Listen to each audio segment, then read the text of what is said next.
श्री विष्णु पुराण 5वां अंश। ऋषियों का शाप, यदुवंश विनाश तथा भगवान का स्वधाम सिधारना। पराशर जी बोले, हे मैत्रेय, इसी प्रकार संसार के उपकार के लिए बलभद्र जी के सहित श्री कृष्णचंद्र ने दैत्यों और दुष्ट राजाओं का वध किया तथा अंत में अर्जुन के साथ मिलकर भगवान कृष्ण ने 18 अक्षौहिणी सेना को मारकर पृथ्वी का भार उतारा। अर्जुन के साथ मिलकर इस प्रकार संपूर्ण राजाओं को मारकर पृथ्वी का भारावतरण किया और फिर ब्राह्मणों के शाप के मिश से अपने कुल का भी उपसंहार कर दिया, यानी समाप्त कर दिया। हे मुने, अंत में द्वारिकापुरी को छोड़कर तथा अपने मानव शरीर को त्याग कर श्री कृष्णचंद्र ने अपने अंश यानी बलराम, प्रद्युम्न आदि के सहित अपने विष्णुमय धाम में प्रवेश किया। बहुत शॉर्ट में बता दिया। देखो, महाभारत का भी बता दिया, कुल का उपसंहार कर दिया, ये भी बता दिया कैसे किया, क्या किया, बस उपसंहार किया। और अंत में द्वारिकापुरी को छोड़कर अपने मानव शरीर को त्याग कर कृष्ण भगवान ने अपने अंश बलराम, प्रद्युम्न के सहित विष्णुमय धाम में प्रवेश किया। मैत्रेय जी बोले, मुने, श्री जनार्दन ने विप्र शाप के मिश से किस प्रकार अपने कुल का नाश किया और अपने मानव देह को किस प्रकार छोड़ा। मैत्रेय जी ने प्रश्न कर लिया कि किस तरह से उन्होंने विप्र के शाप से के मिश से अपने कुल का नाश किया। वो मैंने आपको बताया ही था कि एक संत ऋषि के पास जाते हैं, कृष्ण भगवान का बेटा सांब, और कहता है कि तुम तो अंतर्यामी हो, अंदर की बात जान लेते हो, त्रिकालज्ञ हो, बताओ इसके महिला के 9वें महीने क्या होगा। और था वो बेटा। तब कहा, तुम साधु संतों के साथ ही मजाक कर रहे हो, जा, तेरे आज के 7वें दिन मूसल पैदा होगा और उस मूसल से तेरे वंश का विनाश हो जाएगा। कृष्ण भगवान ने बहुत मना किया, पर यह सब हुआ किस कारण? ठीक है, गांधारी ने श्राप दे दिया था, भगवान के श्राप नहीं लगता है। भगवान तो अपने भक्तों की लाज रखते हैं खाली। शराब के कारण, मदिरा के नशे के कारण, मदिरा में मद था, वो क्या था, पागल हो रहा था, उसको कुछ होश ही नहीं था। बलराम ने, कृष्ण भगवान ने बहुत डांटा, कहा भी, लेकिन नहीं माना, क्योंकि वंश तो होना ही था। पराशर जी बोले, एक बार जब यदु कुमारों ने महातीर्थ पिंडारक क्षेत्र में विश्वामित्र, कण्व और नारद आदि महामुनियों को देखा, तब यौवन से उन्मत्त हुए उन बालकों ने होनहार की प्रेरणा से जाम्बवंती के पुत्र शांब का स्त्री वेश बनाकर उन मुनीश्वरों को प्रणाम करने के अनंतर अति नम्रता से पूछा, इस स्त्री को पुत्र की इच्छा है, हे मुनिजन, कहिए यह क्या जनेगी। पराशर जी बोले, यदु कुमारों के इस प्रकार धोखा देने पर उन दिव्य ज्ञान संपन्न मुनिजनों ने कुपित होकर कहा, यह एक लोकोत्तर मूसल जनेगी जो समस्त यादवों के नाश का कारण होगा और जिससे यादवों का संपूर्ण कुल संसार में निर्मूल हो जाएगा, यानी खत्म हो जाएगा। शाप दे दिया, धोखा किया ना। मुनिगण के इस प्रकार कहने पर उन कुमारों ने संपूर्ण वृतांत ज्यों का त्यों राजा उग्रसेन से कह दिया तथा सांब के पेट से एक मूसल उत्पन्न हुआ। उग्रसेन ने उस लोहमय मूसल का चूर्ण करा डाला और उसे उन बालकों ने ले जाकर समुद्र में फेंक दिया। उससे वहाँ बहुत से सरकंडे उत्पन्न हो गए। कृष्ण भगवान ने कहा कि ये क्या कर रहे हो? बोले, मैं वंश खत्म ही नहीं होने दूंगा। मैंने तो देखा उसमें बलराम का, इसमें उग्रसेन का है, तो उसको एकदम चूर्ण बनवा दिया, कह दिया वहाँ के लोगों को इसको एकदम पीस दो मूसल को, फिर मैं देखता हूँ कि कैसे यदुवंशियों का नाश होगा, कैसे इस मूसल से मूसली पैदा होंगे। तो उसने चूरा डलवा दिया। कृष्ण भगवान अंदर ही अंदर मुस्कुरा रहे कि आपने तो और भी बढ़िया काम कर दिया, अब कितने मुसल पैदा हो जाएंगे इनसे, चूर्ण से, जो सरकंडा निकाले उसका ही मुसल बन जाए और एक दूसरे को आपस में मार मार के। यादवों द्वारा चूर्ण किए गए इस मुसल के लोहे का जो भाले की नोक के समान एक खंड चूर्ण करने से बचा, उसे भी समुद्र ही में फिकवा दिया। उसे एक मछली निगल गई, उस मछली को मछेरों ने पकड़ लिया तथा चीरने पर उसके पेट से निकले हुए उस मूसल खंड को जरा नामक व्याध ने ले लिया। भगवान मधुसूदन इन समस्त बातों को यथावत जानते थे, तथापि उन्होंने विधाता की इच्छा को अन्यथा करना न चाहा। इसी समय देवताओं ने वायु को भेजा। उसने एकांत में श्री कृष्णचंद्र को प्रणाम करके कहा, भगवान, मुझे देवताओं ने दूत बनाकर भेजा है। हे विभो, वसुगण, अश्विनी कुमार, रुद्र, आदित्य, मरुदगण और साध्यादि के सहित इंद्र ने आपको जो संदेश भेजा है वह सुनिए। हे भगवान, देवताओं की प्रेरणा से उनके ही साथ पृथ्वी का भार उतारने के लिए अवतीर्ण हुए आपको 100 वर्ष से अधिक बीत चुके हैं। अब आप दुराचारी दैत्यों को मार चुके और पृथ्वी का भार भी उतार चुके।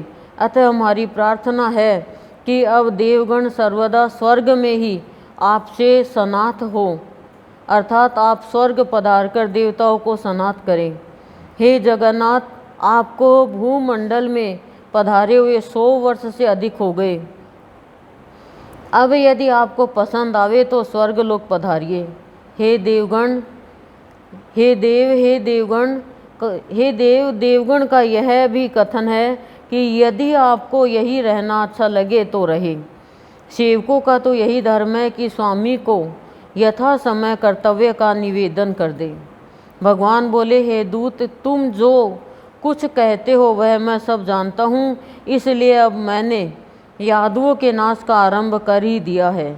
इन यादवों का संहार हुए बिना अभी तक पृथ्वी का भार हल्का नहीं हुआ है। अतः अब 7 रात्रि के भीतर इनका संहार करके पृथ्वी का भार उतार कर मैं शीघ्र ही जैसा तुम कहते हो वही करूँगा। जिस प्रकार यह द्वारका की भूमि मैंने समुद्र से मांगी थी, इसे उसी प्रकार उसे लौटाकर तथा यादवों का उपसंहार कर मैं स्वर्ग लोक में जाऊंगा। देखो, सब यादवों को भगवान ने पहले इनका उपसंहार किया, फिर द्वारिका को वापस समुद्र में भेज दिया और कुछ चले गए। अब देवराज इंद्र और देवताओं को यह समझना चाहिए कि संकर्षण के सहित मैं मनुष्य शरीर को छोड़कर स्वर्ग पहुँच ही चुका हूँ। पृथ्वी के भारभूत जो जरासंध आदि अन्य राजागण मारे गए हैं, ये यदु कुमार भी उनसे कम नहीं है। अतः तुम देवताओं से जाकर कहो कि मैं पृथ्वी के इस महाभार को उतार कर ही देवलोक का पालन करने के लिए स्वर्ग में आऊँगा। 100 वर्ष तक रहे भगवान।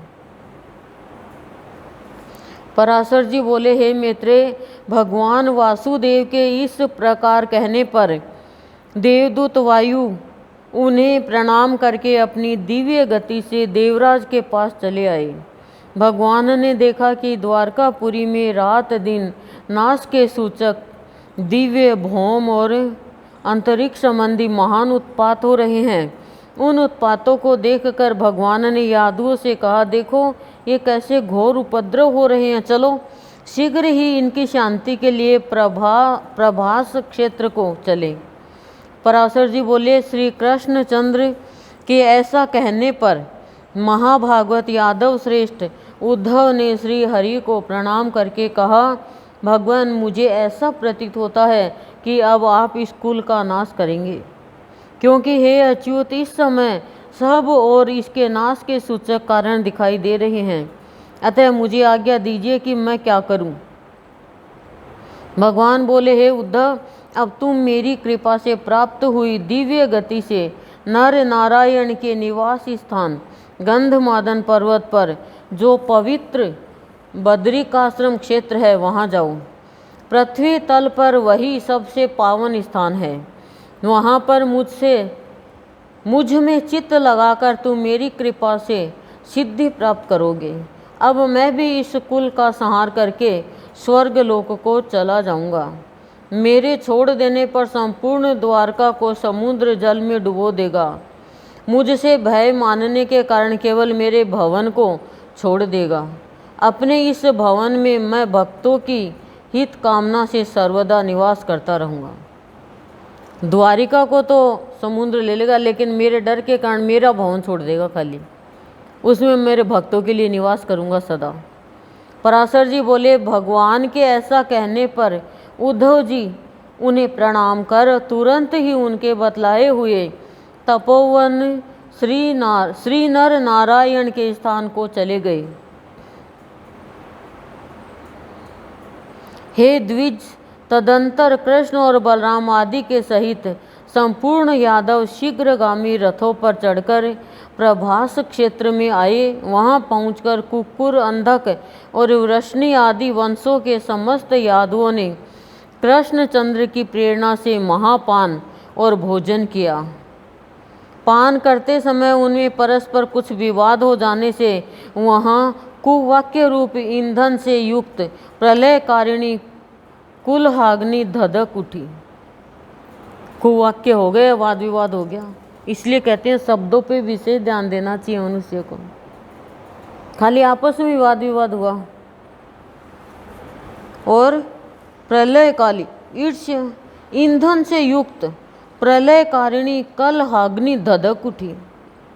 मैत्रेय जी बोले, हे द्विज, अपना अपना भोजन करते हुए उन यादवों में किस कारण से कलह है, यानी वाक युद्ध यानी वाणी का युद्ध अथवा संघर्ष यानी हाथापाई हुआ, सो आप कहिए। दो ही चीज़ परिवारों में होती है, या तो कलह होती है वाणी से या हाथापाई हो जाती है आपस में। धक्का मुक्का या कोई थप्पड़ मुक्का भी कर देता है। कोई धक्का मुक्का, कोई थप्पड़ मुक्का, और कोई मुकालात और कोई मुलाकात। क्या चाहिए, मुकालात चाहिए मुलाकात? बच्चे थे तब कहते थे तो हम क्या कहते हैं, हम देंगे मुकालात, आप करो हमसे मुलाकात पराशर जी बोले, मेरा भोजन शुद्ध है, तेरा अच्छा नहीं है। इस प्रकार भोजन के अच्छे बुरे की चर्चा करते करते उनमें परस्पर विवाद और हाथापाई हो गई। बोलो किस बात पे हुई? किस बात पे हुई? बस भोजन पे, कि मेरा भोजन अच्छा है, तेरा नहीं है। तब वे देवी प्रेरणा से विवश होकर आपस में क्रोध से रक्त नेत्र हुए एक दूसरे पर शस्त्र प्रहार करने लगे, और जब शस्त्र समाप्त हो गए तो पास ही में उगे हुए सरकंडे ले लिए। उनके हाथ में लगे हुए वे सरकंडे वज्र के समान प्रतीत होते थे। उन वज्र तुल्य सरकंडों से ही वे उस दारुण युद्ध में एक दूसरे पर प्रहार करने लगे। हे द्विज, प्रद्युम्न और सांब आदि कृष्ण पुत्रगण, कृतवर्मा, सात्यकी और अनिरुद्ध आदि तथा प्रथु, विप्रथु, चारुवर्मा, चारुक और अक्रूर आदि यादवगण एक दूसरे पर एरका रूपी वज्रों से प्रहार करने लगे। जब श्री हरि ने उन्हें आपस में लड़ने से रोका तो उन्होंने उन्हें अपने प्रतिपक्षी का सहायक होकर आए हुए समझा और उनकी बात की अवहेलना कर एक दूसरे को मारने लगे। कृष्णचंद्र ने भी कुपित होकर उनका वध करने के लिए एक मुट्ठी सरकंडे उठा लिए। वे मुट्ठी भर सरकंडे लोहे के मूसल यानी लोहे के मूसल के समान हो गए। उन मूसल रूप सरकंडों से कृष्णचंद्र संपूर्ण आतताई यादवों को मारने लगे तथा अन्य समस्त यादव भी वहां आकर एक दूसरे को मारने लगे। हे द्विज, तदंतर भगवान कृष्णचंद्र का जैत्र नामक रथ घोड़ों से आकृष्ट हो दारुक के देखते देखते, दारुक कृष्ण भगवान का सारथी था, समुद्र के मध्य पथ से चला गया। इसके पश्चात भगवान के शंख, चक्र, गदा, शांग, धनुष, तरकस और खड्ग आदि आयुध श्री हरि की प्रदक्षिणा कर सूर्य मार्ग से चले गए। भगवान ने पहले सरकंडा उठाया, उगा हुआ था, वो उठाते ही वो मूसड़ बन गया। सब ने देखा ये क्या, सब एक एक एक ले लिए लड़ने के लिए, जैसे उठाई वो मूसड़ बन जाए लोहे का। भगवान ने भी, भगवान के हाथ से जो मरे हो तुम उनका तो उद्धार हो गया, पर भगवान ने, बलराम ने, दोनों ने ही, क्या बलराम ने कहा भी प्रभु हमने ये क्या, केवल अब हमारी चलने की तैयारी होगी। तब पहले बलराम को भगवान ने कहा तुम प्रवेश करो क्षीर सागर में, तो शेष नाका रूप धर के क्षीर सागर में चला गया। भगवान को तो लीला करनी थी, वो लेट गए, उसका इंतजार करे थे बहेलिए का। हे महामुने, एक क्षण में ही महात्मा कृष्णचंद्र और उनके सारथी दारुक को छोड़कर और कोई यदुवंशी जीवित न बचा।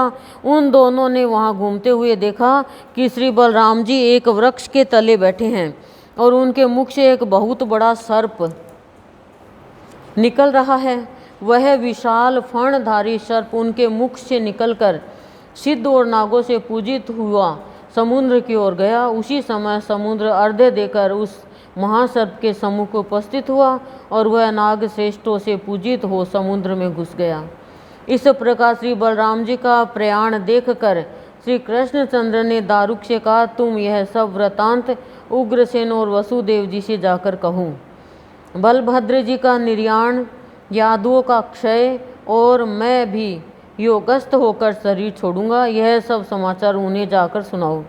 संपूर्ण द्वारकावासी और आहुक यानी उग्रसेन से कहना कि अब इस संपूर्ण नगरी को समुद्र डुबो देगा, इसलिए अब आप सब केवल अर्जुन के आगमन की प्रतीक्षा और करें तथा अर्जुन के यहाँ से लौटते ही फिर कोई भी व्यक्ति द्वारका में न रहे।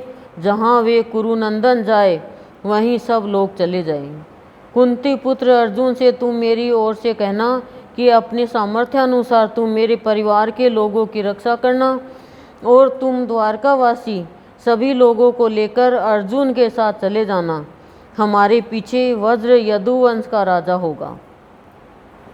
पुरुष तो मारे गए, स्त्रियां बच गई, बच्चे बच गए, कुछ लोग भी बच गए जो यदुवंशिनी थे।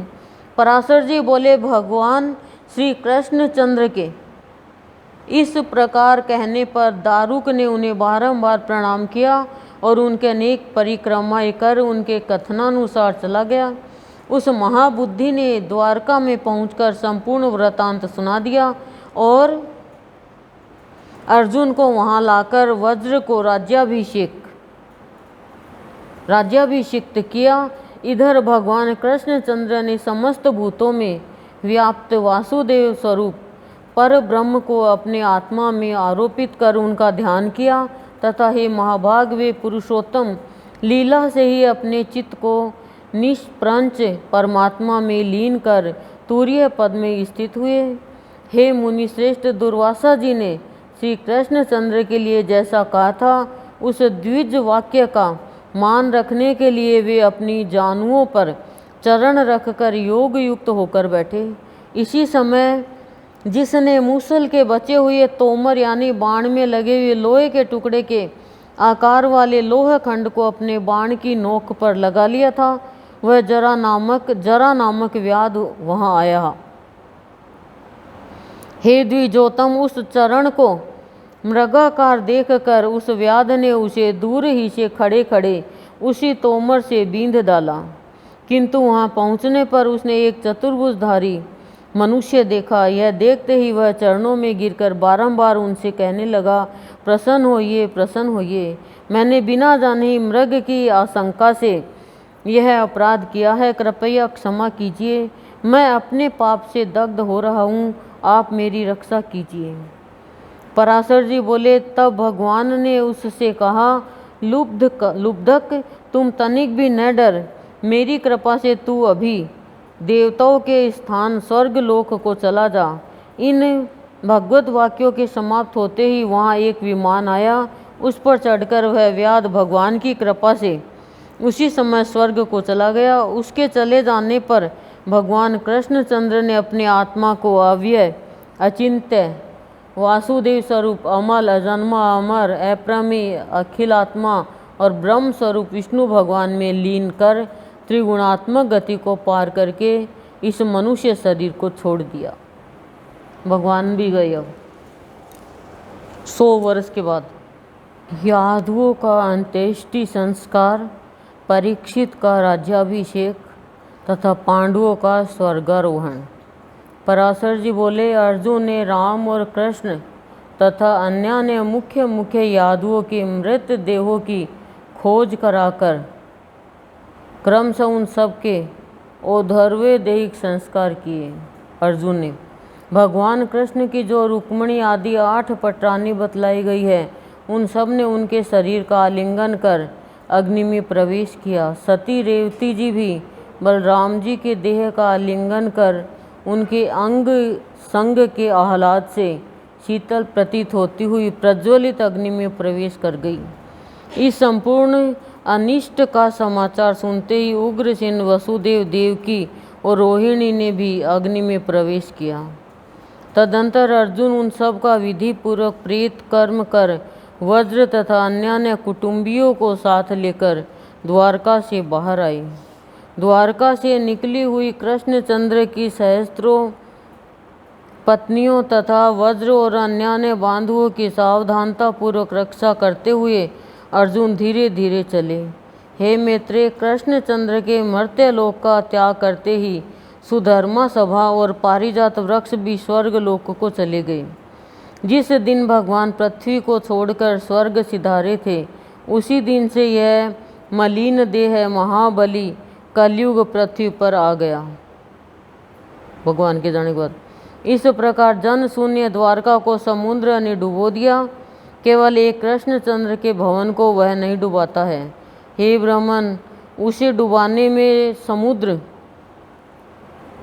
आज भी समर्थ नहीं है, क्योंकि उसमें भगवान कृष्णचंद्र सर्वदा निवास करते हैं।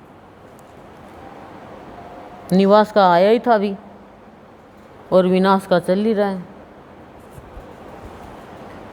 वह भगवदेश्वर्य संपन्न स्थान अति पवित्र और समस्त पापों को नष्ट करने वाला है। उसके दर्शन मात्र से मनुष्य संपूर्ण पापों से छूट जाता है। हे मुनि श्रेष्ठ, अर्जुन ने उन समस्त द्वारिका वासियों को अत्यंत धन धान्य संपन्न पंचनद यानी पंजाब देश में बसाया। उस समय अनाथा स्त्रियों को अकेले धनुर्धारी अर्जुन को ले जाते देख लुटेरों को लोभ उत्पन्न हुआ। तब उन अत्यंत दुर्मद पापकर्म और लुब्ध हृदय आभीर दस्युओं ने परस्पर मिलकर सम्मति की, देखो यह धनुर्धारी अर्जुन अकेला ही हमारा अतिक्रमण करके इन अनाथा स्त्रियों को लिए जाता है। हमारे ऐसे बल पुरुषार्थ को धिक्कार है। यह भीष्म, द्रोण, जयद्रथ और कर्ण आदि नगर निवासियों को मारकर ही इतना अभिमानी हो गया है। अभी हम ग्रामीणों के बल को यह नहीं जानता। हमारे हाथों में लाठी देखकर यह दुर्मति धनुष लेकर हम सबकी अवज्ञा करता है। फिर हमारी ऊंची ऊंची भुजाओं से क्या लाभ। ऐसी सम्मति कर वे सहस्त्रों लुटेरे लाठी और ढेले लेकर उन अनाथ द्वारिका वासियों पर टूट पड़े। तब अर्जुन ने उन लुटेरों को छिड़क कर हंसते हुए कहा, अरे पापियों, यदि तुम्हें मरने की इच्छा न हो तो अभी लौट जाओ। किंतु हे मैत्रेय, लुटेरों ने उनके कथन पर कुछ भी ध्यान नहीं दिया और भगवान कृष्ण के संपूर्ण धन और स्त्री धन को अपने अधीन कर लिया। तब वीरवर अर्जुन ने युद्ध में अक्षीण अपने गांडीव धनुष को चढ़ाना चाहा, किंतु वे ऐसा न कर सके। उन्होंने जैसे तैसे अति कठिनता से उस पर प्रत्यंचा यानी डोरी चढ़ा भी ली, तो फिर वे शिथिल हो गए और बहुत कुछ सोचने पर भी उन्हें अपने अस्त्रों का स्मरण न हुआ। तब वे क्रुद्ध होकर अपने शत्रुओं पर बाण बरसाने लगे, किंतु गांडीवधारी अर्जुन के छोड़े हुए उन बाणों ने केवल उनकी त्वचा को ही बींधा। अर्जुन का उद्भव क्षीण हो जाने के कारण अग्नि से दिए हुए उनके अक्षय बाण भी उन हीरों के साथ लड़ने में नष्ट हो गए, क्योंकि कृष्ण भगवान के प्रताप से ही अर्जुन में शक्ति थी, बाणों में शक्ति थी। कृष्ण भगवान चले गए तो अर्जुन भी निढाल हो गया। तब अर्जुन ने सोचा कि मैंने जो अपने सर समूह से अनेकों राजाओं को जीता था, वह सब कृष्णचंद्र का ही प्रभाव था। अर्जुन के देखते देखते वे अहीर उन स्त्री रत्नों को खींच खींच कर ले जाने लगे। तब कोई कोई अपनी इच्छा अनुसार इधर उधर भाग गई। बाणों के समाप्त हो जाने पर धनंजय अर्जुन ने धनुष की नोक से ही प्रहार करना आरंभ किया, किंतु हे मुने ये वे दास्युगण उन प्रहारों की ओर भी हंसी उड़ाने लगे। हे मुनि श्रेष्ठ, इस प्रकार अर्जुन के देखते देखते वे मलेच्छगण वृष्टि और अंधक वंश की उन समस्त स्त्रियों को लेकर चले गए। तब सर्वदा जयशील अर्जुन अत्यंत दुखी होकर हा कैसा कष्ट है, कैसा कष्ट है, ऐसा कहकर रोने लगे और बोले, अहो मुझे उन भगवान ने ही ठग लिया। देखो वही धनुष है, वही शस्त्र है, वही रथ है और वही अश्व है, किंतु अश्रोत्रिय को दिए हुए दान के समान आज सभी एक साथ नष्ट हो गए। अहो देव बड़ा प्रबल है, यानी प्रारब्ध बड़ा प्रबल है, जिसने आज उन महात्मा कृष्ण के न रहने पर असमर्थ और नीच हीरो को जय जय दे दी। देखो मेरी वे ही भुजाएं हैं, वही मेरी मुष्टि यानी मुट्ठी है, वही कुरुक्षेत्र स्थान है और मैं भी वही अर्जुन हूँ। तथापि पुण्य दर्शन कृष्ण के बिना आज सब सारहीन हो गए। अवश्य ही मेरा अर्जुनत्व और भीम का भीमत्व भगवान कृष्ण की कृपा से ही था। देखो उनके बिना आज महारथियों में श्रेष्ठ मुझको तुच्छ हीरो ने जीत लिया। मन ही मन में कल्पना कर रहे हो, क्योंकि भगवान का ही प्रभाव था। पराशर जी बोले, अर्जुन इस प्रकार कहते हुए अपनी राजधानी इंद्रप्रस्थ में आए और वहाँ यादव नंदन वज्र का राज्याभिषेक किया। तदंतर वे विपिनवासी व्यास मुनि से मिले और उन महाभाग मुनिवर के निकट जाकर उन्हें विनय पूर्वक प्रणाम किया। अर्जुन को बहुत देर तक अपने चरणों की वंदना करते देख मुनिवर ने कहा, आज तुम ऐसे कांतिहीन क्यों हो रहे हो? क्या तुमने भेड़ों की धूलि का अनुगमन किया है अथवा ब्रह्म हत्या की है, या तुम्हारी कोई सुदृढ़ आशा भंग हो गई है?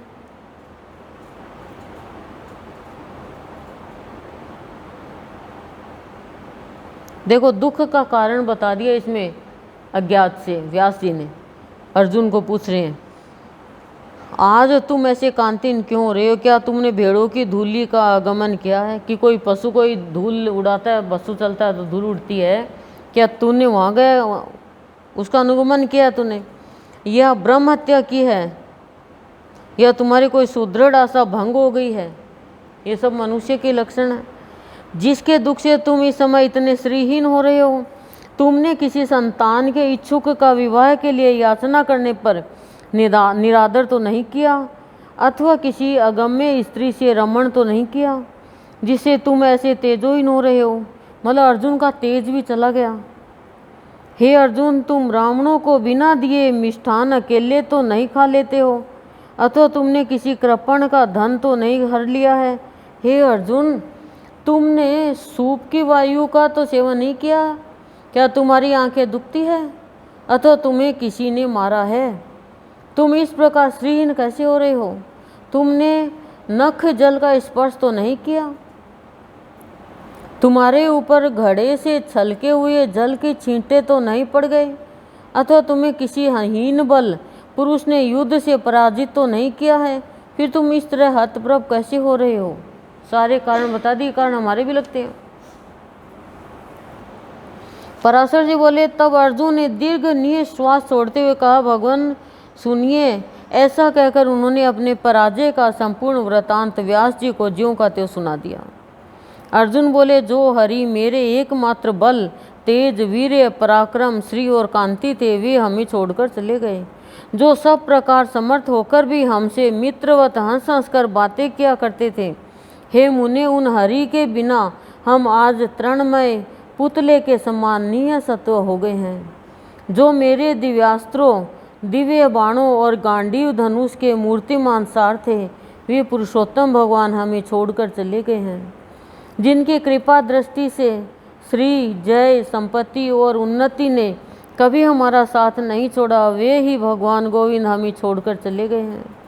जिनकी प्रभावाग्नि में भीष्म, द्रोण, कर्ण और दुर्योधन आदि अनेक सूरवीर दग्ध हो गए थे, उन कृष्णचंद्र ने इस भूमंडल को छोड़ दिया है। हे तात, उन चक्रपाणी कृष्णचंद्र के विरह में एक मैं ही क्या, संपूर्ण पृथ्वी ही यौवन श्री और कांति से हीन प्रतीत होती है। जिनके प्रभाव से अग्नि रूप मुझ में भीष्म आदि महारथी गण पतंगवत भस्म हो गए थे, आज उन्हीं कृष्ण के बिना मुझे गोपों ने हरा दिया। जिनके प्रभाव से यह गांडीव धनुष तीनों लोकों में विख्यात हुआ था, उन्हीं के बिना आज यह अहीरों की लाठियों से तिरस्कृत हो गया। हे महामुनि, भगवान की जो सहस्त्रों स्त्रियां मेरी देख रेख में आ रही थी, उन्हें मेरे सब प्रकार यत्न करते रहने पर भी दस्युगण अपनी लाठियों के बल से ले गए। हे कृष्ण देवपायन, लाठियां ही जिनके हथियार है, उन अभीरों ने आज मेरे बल को कुंठित कर मेरे द्वारा साथ लाए हुए संपूर्ण कृष्ण परिवार को हर लिया। ऐसी अवस्था में मेरा श्रीहीन होना कोई आश्चर्य की बात नहीं है। हे पितामह, आश्चर्य तो यह है कि नीच पुरुषों द्वारा अपमान पंख में सनकर भी मैं निर्लज अभी जीवित ही हूँ। व्यास जी बोले, हे पार्थ, तुम्हारी लज्जा व्यर्थ है, तुम्हें शोक करना उचित नहीं है। तुम संपूर्ण भूतों में काल की ऐसी ही गति जानो। हे पांडव, प्राणियों की उन्नति और अवनति कारण काल ही है। अतः हे अर्जुन, इन जय पराजय को काल के अधीन समझकर तुम स्थिरता धारण करो। नदियाँ, समुद्र, गिरिगण, संपूर्ण पृथ्वी, देव, मनुष्य, पशु, वृक्ष और सरीसृप आदि संपूर्ण पदार्थ काल के ही रचे हुए हैं और फिर काल ही से ये क्षीण हो जाते हैं। अतः इस सारे प्रपंच को कालात्मक जानकर शांत हो जाओ। धनंजय बोले, तुमने कृष्णचंद्र का जैसा महात्म्य बतलाया है वह सब सत्य ही है, क्योंकि कमल नयन भगवान कृष्ण साक्षात काल स्वरूप ही है। उन्होंने पृथ्वी का भार उतारने के लिए ही मर्त्यलोक में अवतार लिया था। एक समय पूर्व काल में पृथ्वी भारक्रांत होकर देवताओं की सभा में गई। काल स्वरूपी श्री जनार्दन ने उसी के लिए अवतार लिया था। अब संपूर्ण दुष्ट राजा मारे जा चुके, अतः वह कार्य संपन्न हो गया। हे पार्थ, वृष्णि और अंधक आदि संपूर्ण यदुकुल का भी उपसंहार हो गया। इसलिए उन प्रभु के लिए अब पृथ्वी तल पर और कुछ भी कर्तव्य नहीं रहा। अतः अपना कार्य समाप्त हो चुकने पर भगवान स्वेच्छानुसार चले गए। ये देव प्रभु सर्ग के आरंभ में सृष्टि रचना करते हैं, स्थिति के समय पालन करते हैं और अंत में ये ही उसका नाश करने में समर्थ हैं। जैसे इस समय वे राक्षस आदि का संहार करके चले गए अंत में।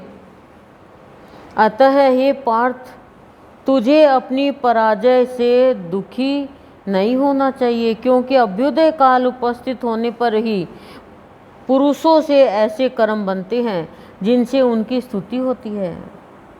हे अर्जुन, जिस समय तुझ अकेले ने ही युद्ध में भीष्म, द्रोण और कर्ण आदि को मार डाला था, वह क्या उन वीरों का कालक्रम से प्राप्त हीन बल पुरुष से पराभव नहीं है? जिस प्रकार भगवान विष्णु के प्रभाव से तुमने उन सबको नीचा दिखलाया था, उसी प्रकार तुझे दस्यु से दबना पड़ा है। वे जगतपति देवेश्वर ही शरीरों में प्रविष्ट होकर जगत की स्थिति करते हैं और वे ही अंत में समस्त जीवों का नाश करते हैं। कि भगवान ही सृष्टि रचते हैं, पालन करते हैं, विनाश करते हैं। हे कौन्तेय, जिस समय मेरा भाग्योदय हुआ था उस समय श्री जनार्दन तेरे सहायक थे, और जब उस सौभाग्य का अंत हो गया तो तेरे विपक्षियों पर श्री केशव की कृपा दृष्टि हुई है। तू गंगा नंदन भीष्म पितामह के सहित संपूर्ण कौरवों को मार डालेगा, इस बात को कौन मान सकता है? और फिर यह भी किसे विश्वास होगा कि तू अभीरों से हार जाएगा? हे पार्थ, यह सब सर्वात्मा भगवान की लीला का ही कौतुक है कि तुझ अकेले ने कौरवों को नष्ट कर दिया और फिर स्वयं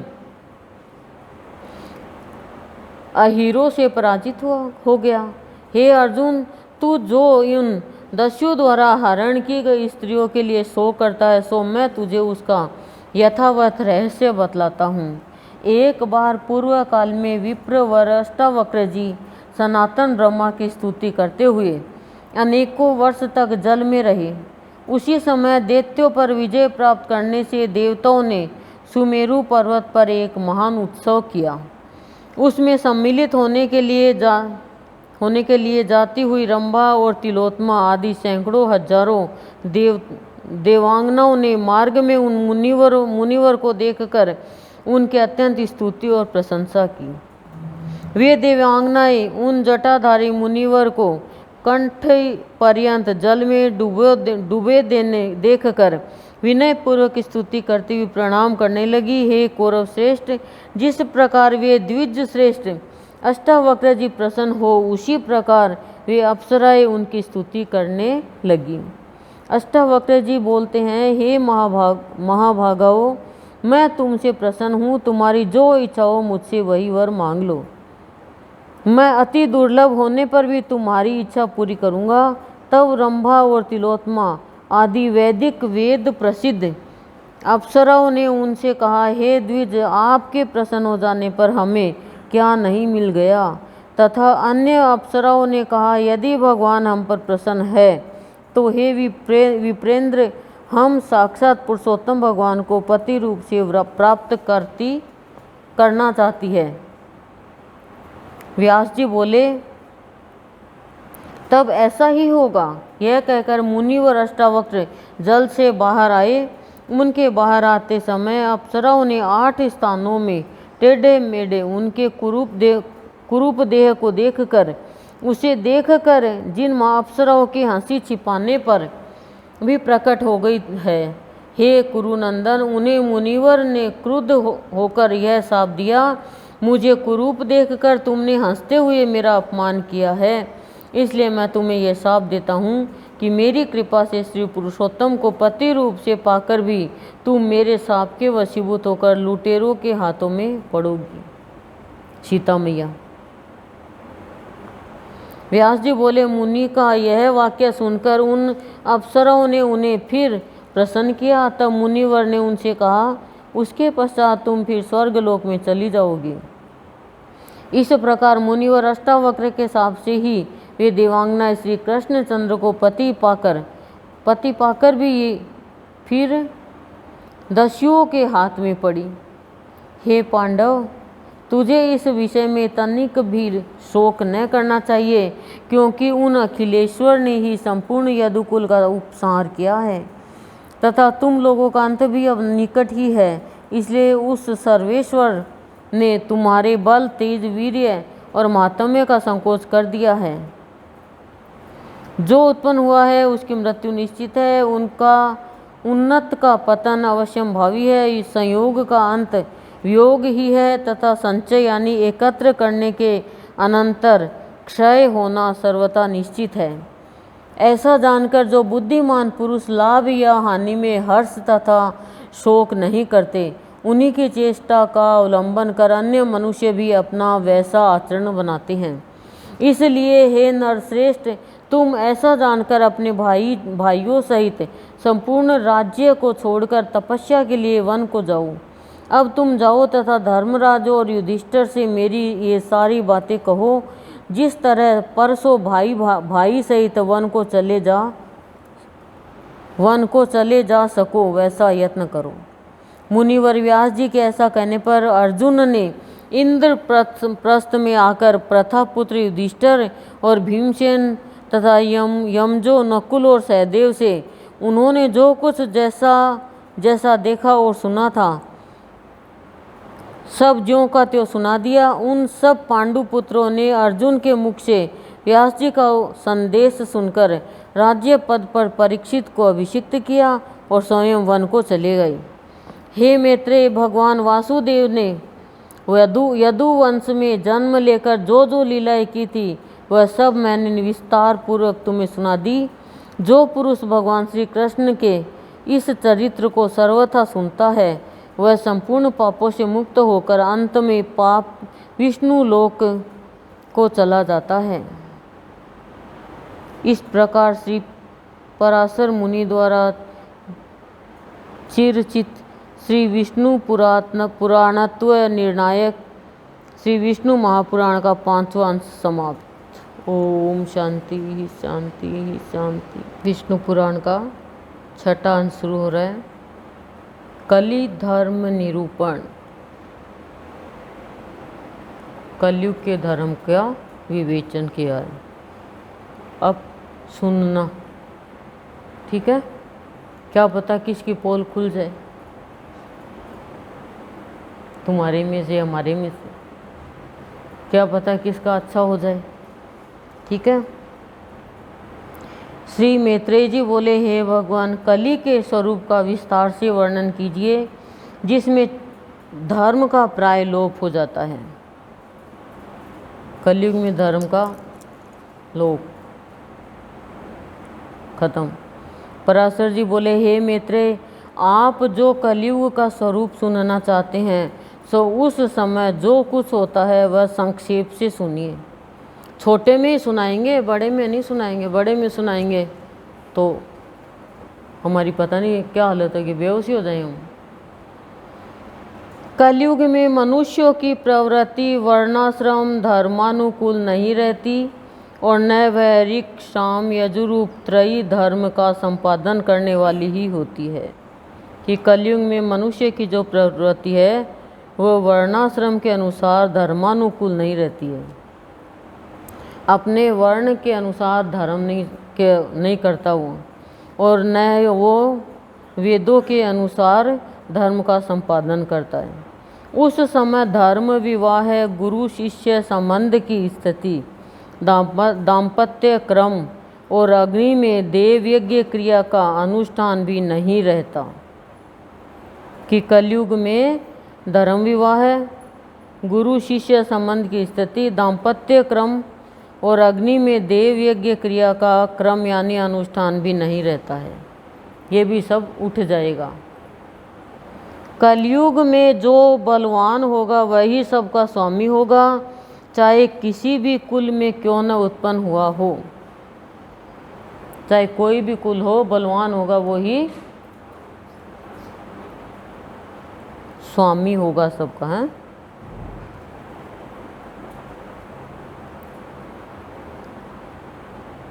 वह सभी वर्णों से कन्या ग्रहण करने में समर्थ होगा। उस समय द्विजातिगण जिस किसी उपाय से अर्थात निषिद्ध द्रव्य आदि से भी दीक्षित हो जाएंगे और जैसी तैसी क्रियाएं ही प्रायश्चित मान ली जाएगी। हे द्विज, कलयुग में जिसके मुख से जो कुछ निकल जाएगा वही शास्त्र समझा जाएगा। उस समय सभी भूत प्रेत मसान आदि देवता होंगे और सभी के सब आश्रम होंगे। उपवास तीर्थाटन आदि कार्य, काया क्लेश, धन दान तथा तप आदि अपनी रुचि के अनुसार अनुष्ठान किए हुए धर्म समझेंगे। अपने अनुसार ही धर्म को मान लेंगे। धर्म का आलोप हो गया ना, जो कुछ कर लिया ना बस वही धर्म मान लिया। वास्तविक धर्म क्या है? और वास्तव में हम सत्संग में आ रहे तो भी हम वास्तविक धर्म जानते भी वास्तविक धर्म को नहीं जानते। हमें ये नहीं पता है। ये तो पता है हमें कि जब दही जमाना होता है तो दूध में इतना सा दही देना होता है, लेकिन धर्म क्या होता है? बस ये सोच लिया कि एक निर्जला 11 आ गई, आम दे देंगे, 1-2 पेड़ा दे देंगे, सागर दे देंगे, कोई धर्म हो गया। और झूठ बोल दिया उसमें, वो कितना पाप हो गया। तो धर्म का तो लोप हो गया ना। कहीं पर भी देख लो, पर सत्संग में जो आता है उनको तो एटलीस्ट धर्म के रास्ते पर चलना चाहिए। कलयुग में अल्प धन से ही लोगों को धनाढ्य का गर्व हो जाएगा। थोड़ा सा धन होते ही घमंड हो जाएगा। और केसों से ही स्त्रियों को सुंदरता का अभिमान होगा। बालों से ही। अभी क्यों, पहले तो बाल ढके रहते, मुंह ढका रहता, अब केसों से अभिमान हो जाएगा। पैसों से नहीं। उस समय तो देख लो शहरों में और हमारे में अंतर कितना है। हमारे बालों को देख कर ही लोग हंसी उड़ा देंगे, और वो कोई फैशन के बाल। हमने भी कई 10 तरह के जोड़े सीखे, अभी भी आते हैं जोड़े सीखना, ये क्लिप ही क्लिप क्या क्या लगाना। पहले भी देखो बालों में कितना लगाते हैं, देवियों को देखो आप। लेकिन अभिमान हो जाएगा। उस समय सुवर्ण मणि रत्न और वस्त्रों के क्षीण हो जाने से स्त्रियां केश कलापों से ही अपने को विभूषित करेगी। कि सोना मणि रत्न वस्त्र क्षीण यानी कमज़ोर होने से स्त्रियां खाली अपने केश कलापों से यानी बालों से विभूषित करेगी। जो पति धनहीन होगा उसे स्त्रियां छोड़ देगी। कलयुग में धनवान पुरुष ही स्त्रियों का पति होगा। जो मनुष्य चाहे वह कितना हो निंद्य हो यानी अधिक धन देगा वही लोगों का स्वामी होगा। यह धन दान का संबंध ही स्वामित्व का कारण होगा, कुलीनता नहीं, यानी अच्छे घराने का, अच्छे विचारों का नहीं। हम तो नगर में रह रहे हैं, हमें पता नहीं है, लेकिन हम बाहर जाके बड़े बड़े शहरों में देखें, पैसा, हाय पैसा, हाय पैसा, हाय पैसा। जिंदगी है ना वो मशीन हो रही है पैसे की। बच्चों को कहीं छोड़ देंगे, कमाने चले जाएंगे हम, और कहेंगे तो ये काम नहीं चलता। कितना पैसा तो हमारा ऐसे ही चला जाता है। माँ जो बच्चों को संस्कार देती है वो आई थोड़ी देगी, बच्चे को रखने वाली थोड़ी देगी। और आजकल तो छोटी छोटी स्कूलों में छोड़ देते हैं। तो पैसा ही है बस। इतने डिवोर्स हो रहे हैं शहरों में, तो इसको छोड़ा, इसको, इसके साथ शादी हुई, इसको ये किया। हमें तो पता ही नहीं है क्या क्या हो रहा है। देख लो, हम तो बहुत सुखी हैं इस नगर में। शहरों में जाओ तो हम यहाँ रह रहे हैं, हमारे पास वाले के हम क्या हो रहा पता ही नहीं चलेगा। कली में सारा द्रव्य संग्रह घर बनाने में ही समाप्त हो जाएगा। कलयुग में सारा धन संग्रह इकट्ठा किया घर बनाने में समाप्त हो जाएगा, दान पुण्य आदि में नहीं। तो देख लो, प्लॉट पे प्लॉट लेके छोड़ रहे हैं, नाम अपने करेंगे, ज़रूरत में काम आएगा। अरे तो इससे क्या ज़रूरत पड़ जाएगी? सोचो आप, कितनी ज़मीन लेते हैं लोग। ठीक है चलो, जितनी संतान है उतना ले ले, लेकिन उसे भी डबल ट्रिपल। ये कलयुग का प्रभाव है। बुद्धि धन संचय में लगी रहेगी, आत्मज्ञान में नहीं।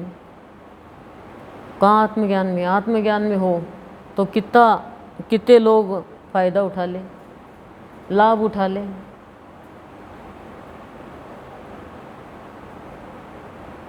सारी संपत्ति अपने उपभोग में नष्ट हो जाएगी, उससे अतिथि सत्कार आदि नहीं होगा।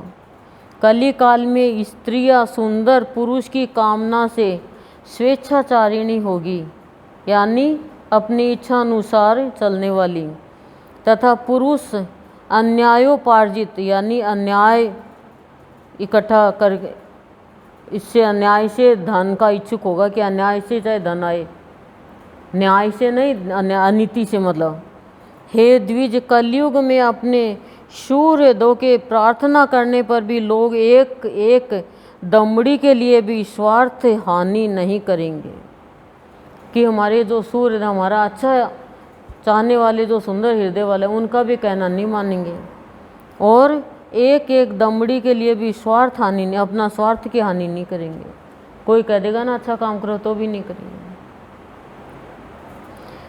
कलयुग में ब्राह्मणों के साथ शूद्र आदि समानता का दावा करेंगे, और दूध देने के कारण ही गौओं का सम्मान करेंगे।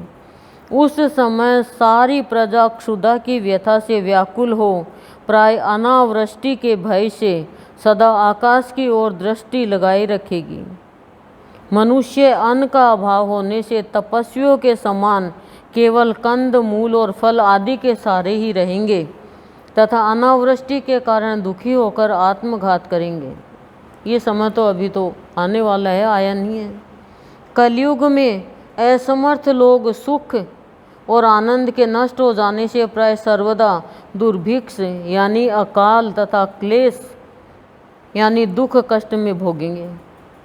जो असमर्थ लोग हैं, कुछ कर नहीं सकते, वो सुख आनंद के नष्ट हो जाने से वो सदा अकाल और दुख से दुखी भोगेंगे।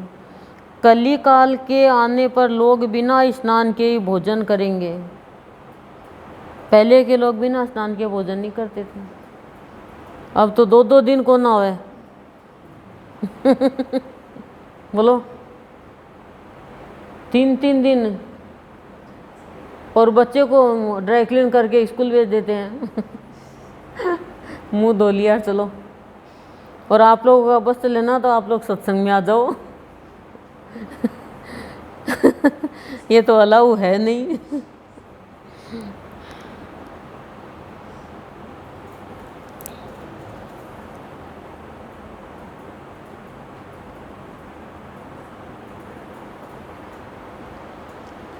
अग्नि देवता और अतिथि का पूजन नहीं करेंगे और न पिंडोदक क्रिया ही करेंगे।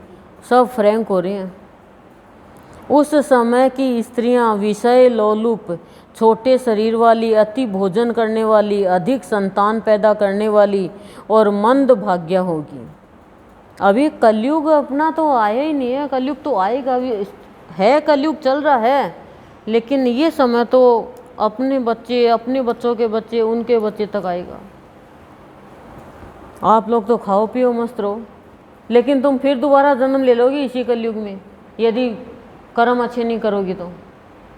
और सत्संग करने के बाद में नहीं करोगी तो और भी बड़ा अपराध, क्योंकि सत्संग में तुम्हें ज्ञान हो गया। अब कोई कहते भगवान इंग्लिश मीडियम में पढ़ाया, इतना पैसा लगाया, इस अच्छे तो हिंदी मीडियम पढ़ा लेती, नहीं इंग्लिश ही ना आवे।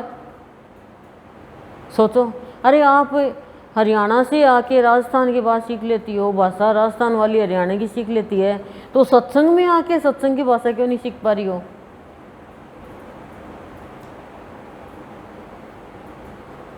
वही रोब, वही अड़क, वही चटक वाणी में, ऐसी नम्रता की भाषा। फ़ोन भी कोई का बज रहा है तो ये कहना चाहिए फ़ोन उठा लो, कितनी देर हो गई बज रहा है, ए उठाओ को नहीं फ़ोन है वही भाषा, सत्संग की भाषा चेंज करो थोड़ा सा। सत्संग बदनाम होता है भैया, आप लोग नहीं समझ पा रहे हो। सत्संग को बदनाम मत करो।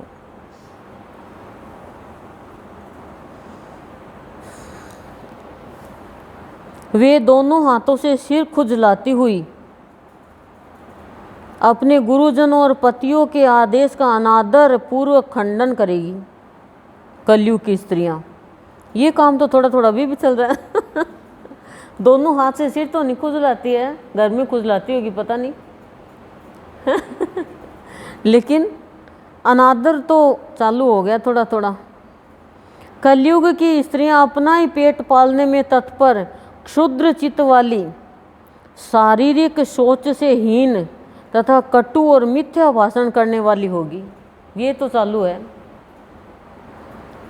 उस समय की कुलांगनाएं यानी कुल वधुएं निरंतर दुष्चरित्र पुरुषों की इच्छा रखने वाली एवं दुराचारिणी यानी बुरा आचरण रखने वाली होगी तथा पुरुषों के साथ असद व्यवहार करेगी। ये नहीं हुआ अभी, और होगा तो अपने को क्या पता, अपन तो अपने तक ही सोचते हैं। एक मेंढक है, वो कुएं का मेंढक तो कुएं का ही सोचेगा ना, सागर का कैसे सोचेगा कि सागर भी इतना बड़ा है क्या। तो हम कहीं अपना मियाँ की दौड़ मस्जिद तक, लेकिन इस मियाँ की दौड़ तो घर की तक ही है, घर से घर तक ही वो घर से मस्जिद तक तो जाता है मियाँ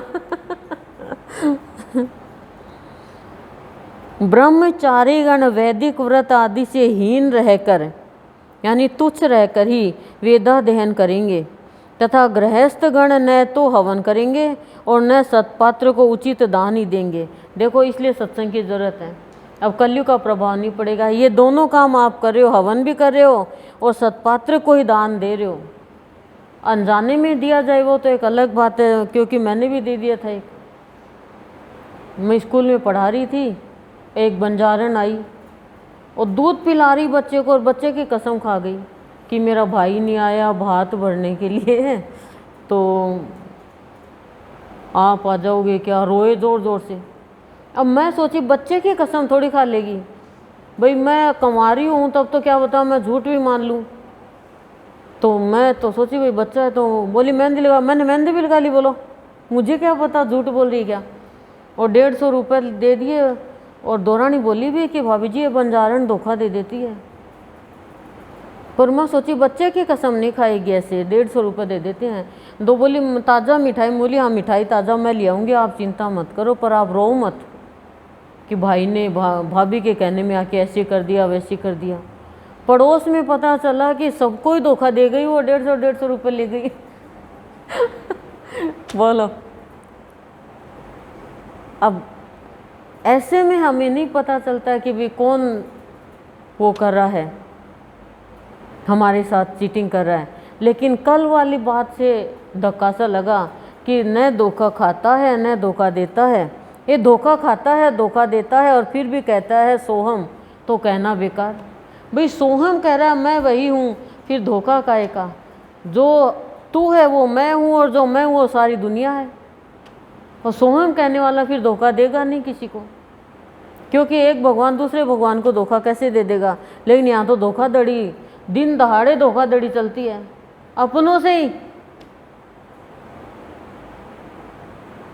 तो मुक्ति कैसे मिलेगी।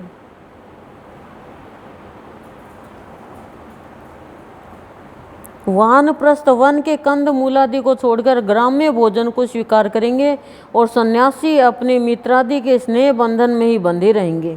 सन्यासी भी मित्रादि स्नेह बंधन में बंधे रहेंगे और कोल्ड स्टोरेज का भोजन पसंद करेंगे।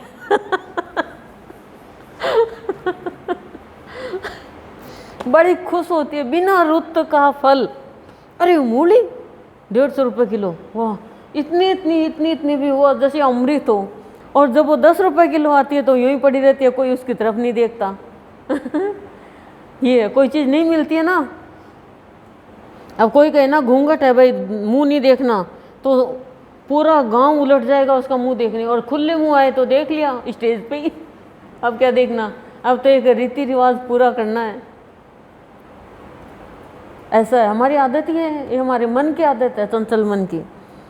कलयुग के आने पर राजा लोग प्रजा की रक्षा नहीं करेंगे, बल्कि कर लेने के बहाने प्रजा का ही धन छीनेंगे। उस समय जिस जिसके पास बहुत से हाथी घोड़े और रथ होंगे वह ही राजा होगा, तथा जो जो शक्तिहीन होगा वह ही सेवक होगा। रथ घोड़े तो कहाँ है, अब तो गाड़ी है, गाड़ियाँ महंगी महंगी। वेश्यगण कृषि वाणिज्य आदि यानी व्यापार आदि कर्मों को छोड़कर शिल्प कार्य आदि से जीवन निर्वाह करते हुए शूद्र व्रतियों में ही लगे रहेंगे। आश्रम आदि के चिन्ह से रहित अधम शूद्रगण संन्यास लेकर भिक्षावृत्ति में तत्पर रहेंगे और लोगों से सम्मानित होकर पाषंड व्रति का आश्रय लेंगे। पाषंड मतलब पाखंड व्रति का, पाखंडी बने रहेंगे, सम्मानित भी होंगे लेकिन व्रति उनकी पाखंडी रहेंगी, ढोंग करेंगे वो।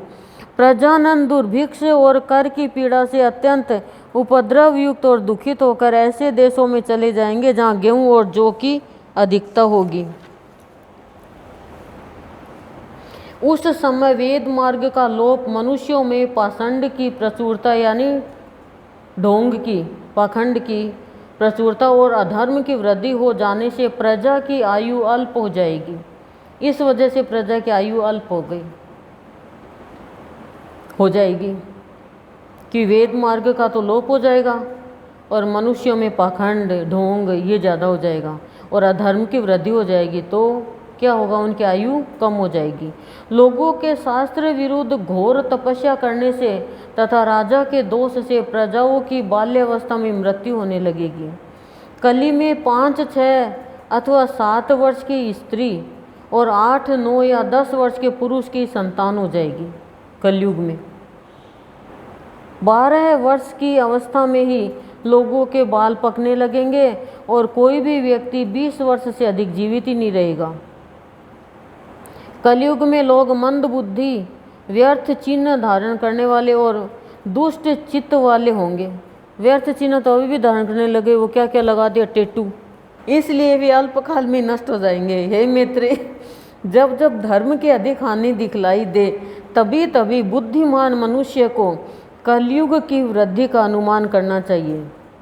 हे मित्र, जब जब पाषंड बढ़ा हुआ दिखे तभी तभी महात्माओं को कलयुग की वृद्धि समझनी चाहिए कि क्या पाषंड क्या बताया, पाखंड, ढोंग, धूर्तता ये बढ़ जाएगी ना तो ये मान लो कलयुग की वृद्धि। ये कलयुग कराता है, परीक्षित से कराया ना, कलयुग नहीं तो कराया ना कि ये ढोंगी है, ये ढोंग कर रहा है और सर्प बना दिया। ये कलयुग कराता है, मनुष्य की बुद्धि भ्रष्ट कर देता है कलयुग। जब जब वैदिक मार्ग का अनुसरण करने वाले सत्पुरुषों का भाव हो तभी तभी बुद्धिमान मनुष्य कलयुग की वृद्धि हुई जाने। लेकिन जो संत के शरण में आ गया, सत्संग में आ गया, कलयुग का प्रभाव उन पे नहीं पड़ता है। संतों की शरण में आने के बाद कलयुग का प्रभाव नहीं पड़ेगा। ये देखो हनुमान जी की शरण में, हनुमान जी संत है, कलयुग का प्रभाव नहीं पड़ा। उस समय त्रेता युग में जब हनुमान जी तो द्वापर में भी थे, हनुमान जी तो कलयुग में भी थे। कलयुग कब से शुरू हुआ? आ गया था तुलसीदास जी के ऊपर बहुत हावी हुआ कलयुग, लेकिन हनुमान जी के शरण में था तुलसीदास जी, तो कलयुग की चली नहीं। हे मैत्रेय, जब धर्मात्मा पुरुषों के आरंभ किए हुए कार्यों में असफलता हो तब पंडित जन कलयुग की प्रधानता समझे। मतलब कलयुग की प्रधानता किस किस में है से, जब जब यज्ञों के अधीश्वर भगवान पुरुषोत्तम का लोग यज्ञों द्वारा यजन नहीं करे यानी पूजन नहीं करे, तब तब कली का प्रभाव ही समझना चाहिए। और कली का प्रभाव तो है, ये लोग अब बच्चों को पूजा के लिए पाठ के लिए कहते हैं, तो ये सभी बच्चे नहीं कहते, लेकिन कहाँ हैं, कहाँ सत्संग में आते हैं, छोड़ दिया सत्संग ये लोग। जब वेदवाद में प्रीति का भाव हो और पाषंड में प्रेम हो तब बुद्धिमान प्राज्ञ पुरुष कलयुग को बढ़ा हुआ जाने।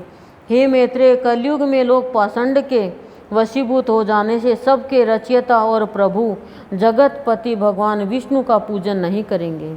पाषंड का बहुत आया, पाखंड का, आडंबर का, धूर्तता का, चालाकी का। पाषंड का मतलब बहुत होता है। हे विप्र, उस समय लोग पाषंड के वशीभूत होकर कहेंगे, इन देव द्विज वेद और जल से होने वाले शौचादि में क्या रखा है। जो पाखंडी है वो ये कहेगा, देव द्विज वेद और जल से होने वाले शौचादि में क्या रखा है। हे विप्र, कली के आने पर वृष्टि अल्प जल वाली होगी, खेती थोड़ी उपजाऊ वाली होगी और फलादि अल्प सारयुक्त होंगे। कलयुग में प्राय सन के बने हुए सब के वस्त्र होंगे, अधिकतर शमी के वृक्ष होंगे और चारों वर्ण बहुधा शूद्रवत हो जाएंगे। चारों ही वर्ण। कली के आने पर धान्य अत्यंत अणु होंगे, प्राय बकरियों का ही दूध मिलेगा और उशीर यानी खस ही एकमात्र अनुलेपन होगा, यानी शरीर में सुगंधित द्रव्य लगाने का खस का ही होगा खाली। अब तो तरह तरह का लगा लेते हो आप। हे मुनि श्रेष्ठ, कलयुग में सास और ससुर ही लोगों के गुरुजन होंगे और हृदय हारिणी भार्या तथा साले ही शूरद होंगे। बस ये दो ही, एक तो पत्नी और एक साला। साला गाली नहीं है ये, पत्नी का भाई। लोग अपने ससुर के अनुगामी होकर कहेंगे कि कौन किसका पिता है और कौन किसकी माता। सब पुरुष अपने कर्मानुसार जन्मते मरते रहते हैं। उस समय अल्प बुद्धि पुरुष बारंबार वाणी, मन और शरीर आदि के दोषों के वशीभूत होकर प्रतिदिन पुनः पुनः पाप कर्म करेंगे, दोबारा दोबारा पाप कर्म करेंगे। उस समय अल्प बुद्धि पुरुष, बुद्धिमानी अल्प बुद्धि पुरुष बार बार वाणी, मन और शरीर के दोषों के वशीभूत होकर पाप करेंगे। शक्ति, सोच और लज्जाहीन पुरुषों को जो जो दुख हो सकते हैं, कलयुग में वे सभी दुख उपस्थित होंगे। उस समय संसार के स्वाध्याय और षटकार से, यानी जो देवताओं को के उद्देश्य से हवन किया जाता, वो षटकार से हीन तथा स्वधा और स्वाहा, स्वाहा हम जो यज्ञ करते हैं उसमें स्वाहा बोलते हैं, नाम बोलते हैं वो,